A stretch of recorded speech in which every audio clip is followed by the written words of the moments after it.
castelo forte é o nosso Deus. Voltarmos o nosso olhar para o texto da criação, nós veremos que no Gênesis, no capítulo 2, verso 8, também o verso 15, a Escritura diz: e plantou o Senhor Deus um jardim no Éden, na direção do Oriente, e pôs nele o homem que havia formado. Tomou, pois, o Senhor Deus ao homem, e o colocou no jardim do Éden, para o cultivar e guardar. Meus queridos, aqui está o que conhecemos na teologia reformada como o mandato cultural. Nós podemos identificar esse mandato como a primeira ordem divina à humanidade. Ele criou todas as coisas no seu estado perfeito e glorioso, e deu ao homem a responsabilidade de que cultivasse o jardim. Meus irmãos, cultivar é também trabalhar, cultivar é também desenvolver, cultivar é também produzir, é criar cultura. Vejam que além desta ordem, o Senhor diz ao homem que ele deveria guardar o jardim. E guardar, no sentido da etimologia da passagem, no seu texto original, nos traz uma ideia sinônima de proteger, de preservar e de cuidar. Meus queridos, o equilíbrio entre o trabalho e o cuidado é de fato o centro daquilo que nós conhecemos como a mordomia cristã. Deus não nos deu a terra para explorar até o esgotamento, mas para servir e preservá-la com sabedoria. Meus queridos, aqui nós aprendemos que a cultura não é só material, lidando com a natureza, com máquinas, com ferramentas e com realizações físicas.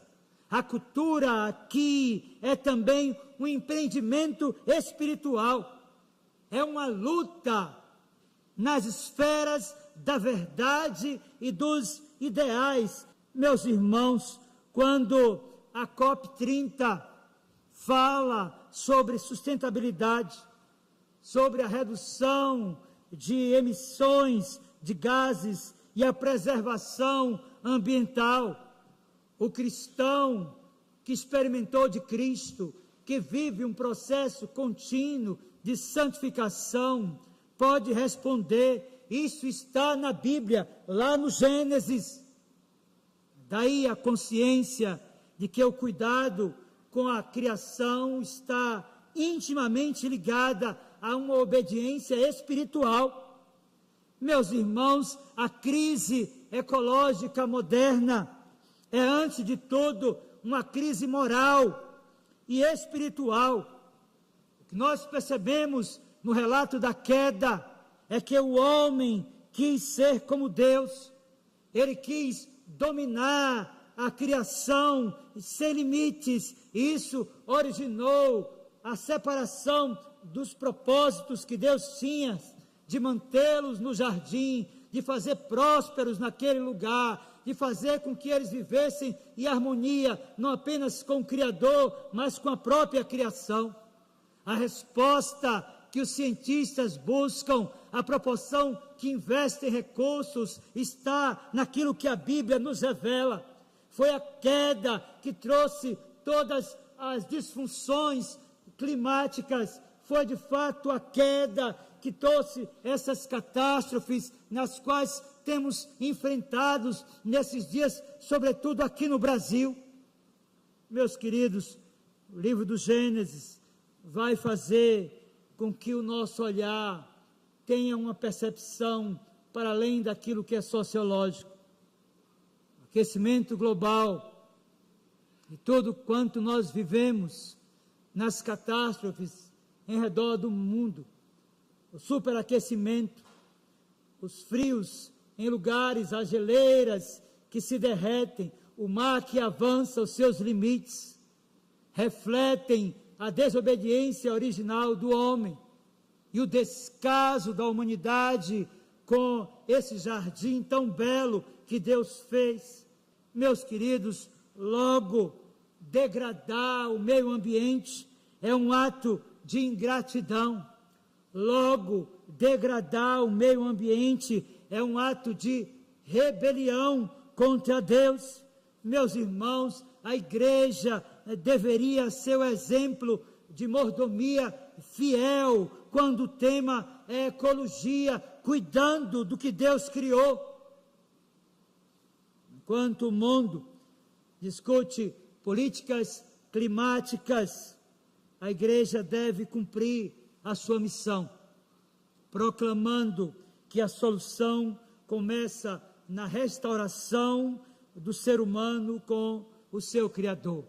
Meus queridos, a COP30 pode criar metas ambientais, mas devemos reafirmar na Missio Dei que somente o Evangelho transforma corações para obedecer o mandato de cultivar e de guardar. O mandato cultural caminha junto com a Missio Dei. Eles não se opõem, são partes importantes da missão da igreja. Meus irmãos, nós pregamos o Cristo Redentor e ao mesmo tempo vivemos como mordomos da criação. Devemos refletir o caráter do Criador. Meus queridos, na base da redenção humana há um pacto eterno, o conselho pessoal entre o Pai, representante de toda a deidade, o Filho, que assumiria na plenitude do tempo um elemento humano em sua pessoa e representaria todos os seus eleitos como o seu mediador e fiador. Proporção que os líderes mundiais se reúnem para cuidar do meio ambiente, do ecossistema. Como Igreja de Cristo, nós deveríamos ter os nossos sentidos despertados. Primeiro, para continuar cumprindo a missão de anunciar a Cristo, que vai fazer com que o homem redimido e transformado olhe para a criação e para toda a sua beleza, e na contemplação do Salmo 19, contemple que há um Criador. Mas para além disso, a igreja também deveria entender o seu papel nesse processo. Afinal de contas, meus irmãos, a redenção é abrangente, é a totalidade da vida humana e a totalidade da criação não humana, que são objetos da obra restauradora de Deus.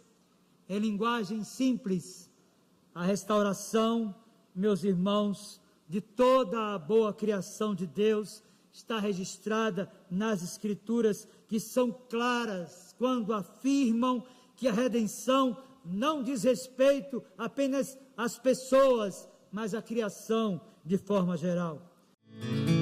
Castelo Forte é o nosso Deus.